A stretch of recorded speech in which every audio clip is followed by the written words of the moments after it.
राजू और रवि नाम के दो आइसक्रीम व्यापारी अगल बगल के घरों में रहा करते थे। राजू बहुत सरल और अच्छा इंसान है। वह गरीब था, इस कारण एक छोटा आइसक्रीम ट्रॉली चलाकर अपना जीवन बिताता था। रवि घमंड और ईर्ष्या स्वभाव का था। राजू की उस छोटे ट्रक को देखकर उसका मजाक उड़ाता था। हर दिन सुबह राजू और रवि आइसक्रीम बेचने अलग अलग रास्ते में जाते थे। स्कूल का समय होते ही दोनों वहां पहुंचते थे। स्कूल के सारे बच्चे राजू के पास ही आकर आइसक्रीम खरीदते थे। रवि का आइसक्रीम ट्रॉली तो बहुत सुंदर और बड़ी थी, लेकिन कोई भी रवि के पास आकर आइसक्रीम नहीं खरीदता। उतने में एक गरीब लड़का रवि के पास आकर कुछ खाने के लिए मांगता है। रवि उससे चिढ़कर वहां से चले जाने को कहता है। बच्चा बहुत दुखी हो गया, एक बेंच पर बैठकर भूख से रोने लगा। राजू को उस बच्चे की ऐसी हालत देखकर अपनी बचपन याद आई। राजू की बचपन भी ऐसे ही भी थी, वो भी एक अनाथ था। राजू बच्चे के पास गया, उसे आइसक्रीम देकर खाने को कहा। पूछा, छोटू तुम्हारा नाम क्या है? तेरे कोई नहीं है क्या? बच्चा उदास होकर कहा, मैं अनाथ हूँ, आप मेरा नाम छोटू ही समझ लीजिए। राजू बोला, बेटा मैं तुम्हारा देखभाल करूंगा, तुम्हारी हर जरूरत को मैं पूरा करूंगा, स्कूल भी भेजूंगा, क्या तुम मेरे साथ चलोगे? छोटू बहुत खुश होकर राजू के साथ चला। इसी बीच में राजू अपने ट्रॉली का बात ही भूल गया। गर्मी की वजह से सारा आइसक्रीम पिघल गई। अब राजू भी कुछ नहीं कर सकता।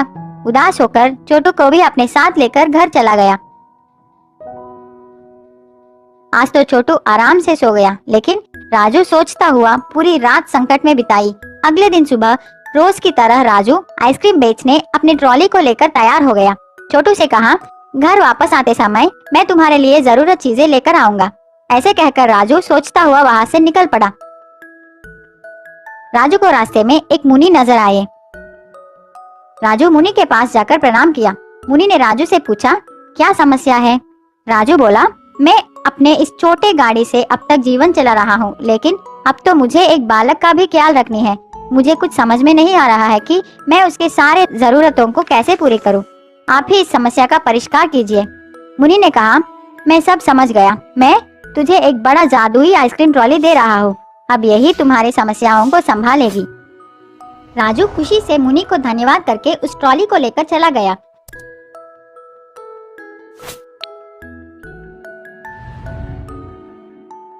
रास्ते में आइसक्रीम भेजता हुआ जा रहा था। इतने में उसको शक लगा कि इतने सारे आइसक्रीम कहाँ से आ रहे हैं, मैं तो इतना नहीं लाया। वह डब्बे को खोलकर देखा तो राजू चौंक गया। उसको समझ आ गया कि ये सब मुनि की महिमा है। रोज की तरह राजू स्कूल के पास आ गया। रवि को राजू की इस नई ट्रॉली को देखकर जलन होने लगा। राजू को इस दिन अच्छा व्यापार हुआ, बहुत पैसे भी मिले। उन पैसों से राजू छोटू के लिए नए बैग, पुस्तक, कपड़े खरीदकर घर लौटा। छोटू बहुत खुश हो गया।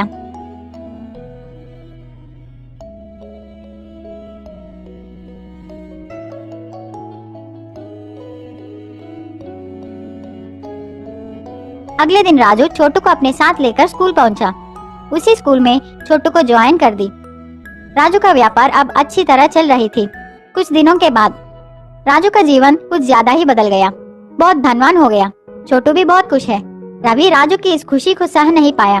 उसको लगा, क्या ये आदमी आइसक्रीम बेच के इतना ज्यादा कैसे कमा रहा है? जरूर इस ट्रॉली में कुछ तो गड़बड़ है। मैं आज रात ही इस बात को पता लगाऊंगा। रात का समय सब लोग सोने के बाद रवि चुपके से राजू की आइसक्रीम ट्रॉली के पास आकर ट्रॉली के अंदर देखा।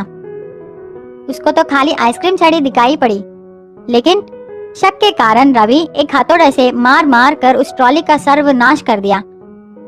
रवि को लगा कि कोई जाग गया है, वह तुरंत वहां से भाग गया। अगले दिन सुबह उठकर घर से बाहर आकर देखा तो वह चौंक गया। उसकी ट्रॉली तो टूट गई थी। रवि राजू की ट्रॉली को देखा।